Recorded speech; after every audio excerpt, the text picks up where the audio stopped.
Friends, आज के हमारे इस वीडियो में आप नेगोशिएबल इंस्ट्रूमेंट एक्ट को देखेंगे। टॉपिक थोड़ा बड़ा है, इसलिए इसे कुछ पार्ट्स में कवर करेंगे। नेगोशिएबल इंस्ट्रूमेंट एक्ट में हम सभी नेगोशिएबल इंस्ट्रूमेंट को बारी बारी से देखेंगे, जिसमें कि mainly promissory note, bill of exchange, cheque को देखने वाले हैं।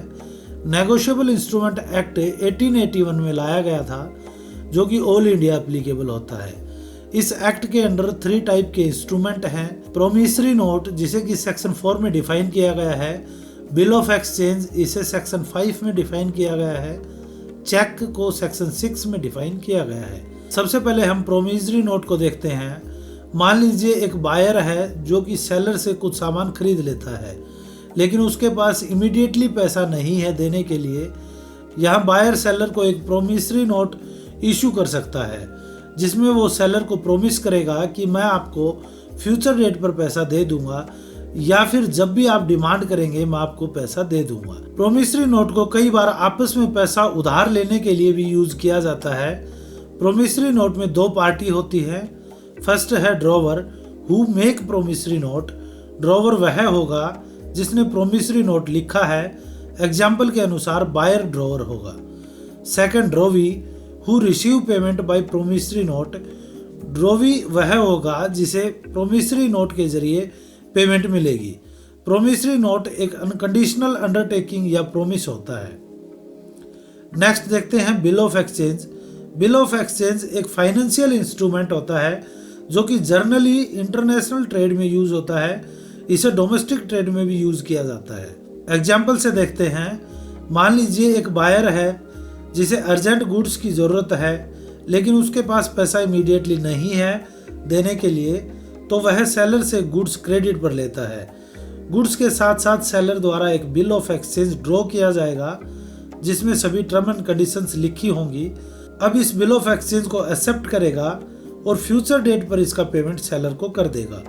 बिल ऑफ एक्सचेंज में ड्रॉवर वह पर्सन होगा जिसने बिल ऑफ एक्सचेंज को लिखा है, जो कि क्रेडिटर यानी कि लेनदार होगा। बिल ऑफ एक्सचेंज में ड्रॉवी वह पर्सन होगा जिसने बिल ऑफ एक्सचेंज को एक्सेप्ट किया है, जिसे कि पैसा देना है, यानी कि डेटर देनदार होगा। बिल ऑफ एक्सचेंज एक अनकंडीशनल ऑर्डर होता है। बिल ऑफ एक्सचेंज में एक थर्ड पार्टी भी हो सकती है, जिसे पेई कहा जाएगा। जब सेलर द्वारा पेमेंट किसी अन्य पर्सन को देने की इंस्ट्रक्शन दी जाए तो उसे पेई कहा जाएगा। इसे इंडोर्सी भी कहा जाता है। यहाँ पेई या इंडोर्सी अब डायरेक्ट बायर से पेमेंट रिसीव करेगा। नेक्स्ट टॉपिक है चेक, जिसे कि नेगोशिएबल इंस्ट्रूमेंट एक्ट 1881 के सेक्शन 6 में डिफाइन किया गया है। Any bill of exchange which is payable on demand and in which drawer is banker will be called check.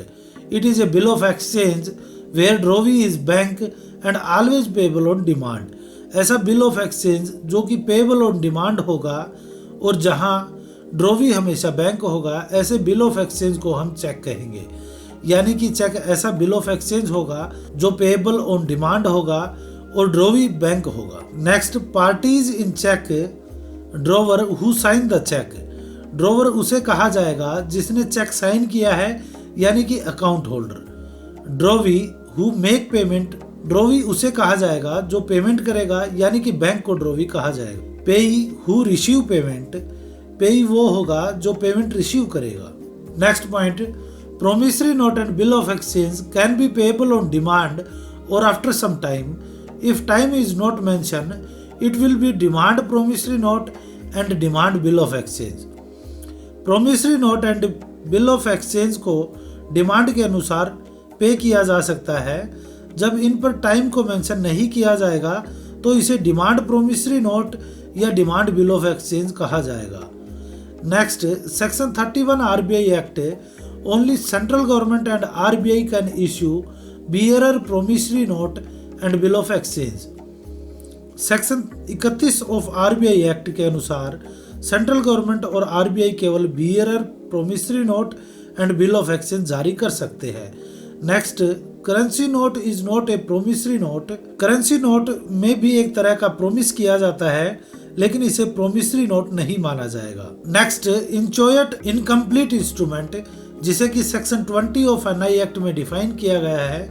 Instrument on which date payee or amount is not mentioned, called inchoate instrument. Incomplete check can be completed by drawer and his completion will not treat as material alteration.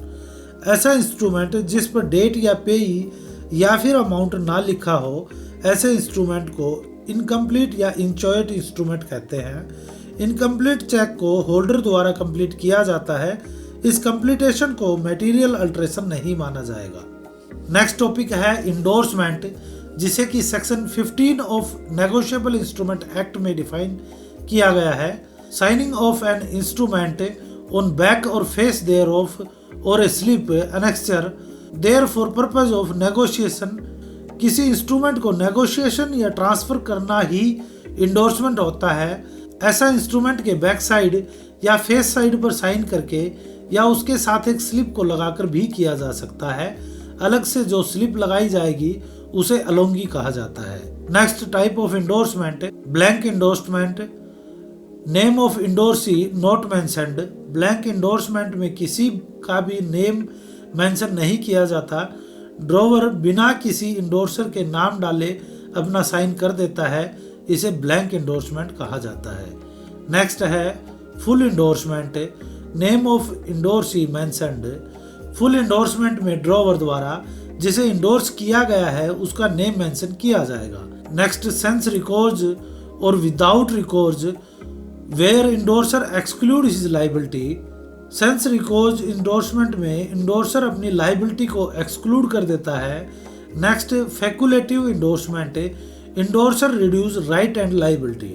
फैकुलेटिव endorsement में endorser अपने right and liability को reduce कर देता है। Next हम देखते हैं type of cheque, order cheque and bearer cheque. Order cheque वो चेक होता है जिसमें बियरर शब्द को काट के उसके स्थान पर ऑर्डर लिखा जाए। इस चेक के जरिए ओपन चेक की तरह अपने अकाउंट में पैसे को ट्रांसफर किया जा सकता है या फिर चेक के पीछे हस्ताक्षर करके किसी को ऑथोराइज किया जा सकता है। यह चेक बियरर चेक से ज़्यादा सेफ होता है। नेक्स्ट है बियरर चेक। बियरर चेक वो चेक होते हैं जिसमें अकाउंट होल्डर का कोई भी रिप्रेजेंटेटिव बैंक में जाकर पैसा निकाल सकता है। इसमें चेक के पीछे सिग्नेचर की आवश्यकता नहीं है, जिसके कारण यह चेक रिस्की भी हो सकता है। Next, if order and bearer both written on cheque payable to bearer. यदि चेक पर ऑर्डर और बियरर दोनों लिखा है तो चेक हमेशा पेएबल टू बियरर माना जाएगा। नेक्स्ट, इफ ऑर्डर और bearer both nothing written payable to order. यदि चेक पर ऑर्डर और बियरर में से कुछ भी नहीं लिखा है तो चेक को पेएबल टू ऑर्डर माना जाएगा। Next, truncated cheque. It is a paper cheque written by collecting bank और क्लियरिंग हाउस। यह एक तरह का पेपर चेक होगा जिसे कलेक्टिंग बैंक या क्लियरिंग हाउस से कलेक्ट किया जाएगा। Physical movement stopped in the process of collection of payment. Payment के कलेक्शन के लिए चेक का फिजिकल मूवमेंट नहीं किया जाएगा। The collecting bank collect the payment by generating scanned image of the paper check and its own digital signature. Collecting bank paper cheque की scanned image बनाएंगे और इसके जरिए पेमेंट कलेक्ट करेंगे। यहाँ डिजिटल सिग्नेचर का उपयोग किया जाएगा। Next, electronic cheque. It is exact mirror image of paper cheque generated, written and signed by drawer in a secure payment with electronic signature and asymmetric crypto system. यहाँ paper cheque की exact mirror image बनाई जाती है जिसमें drawer द्वारा electronic signature किए जाएंगे। Next देखते हैं डिजिटल और इलेक्ट्रॉनिक सिग्नेचर में 2 कीज होती हैं, जिसमें कि फर्स्ट है प्राइवेट की यूज फॉर साइनिंग। प्राइवेट की जिसे सिग्नेचर करने के लिए यूज किया जाता है।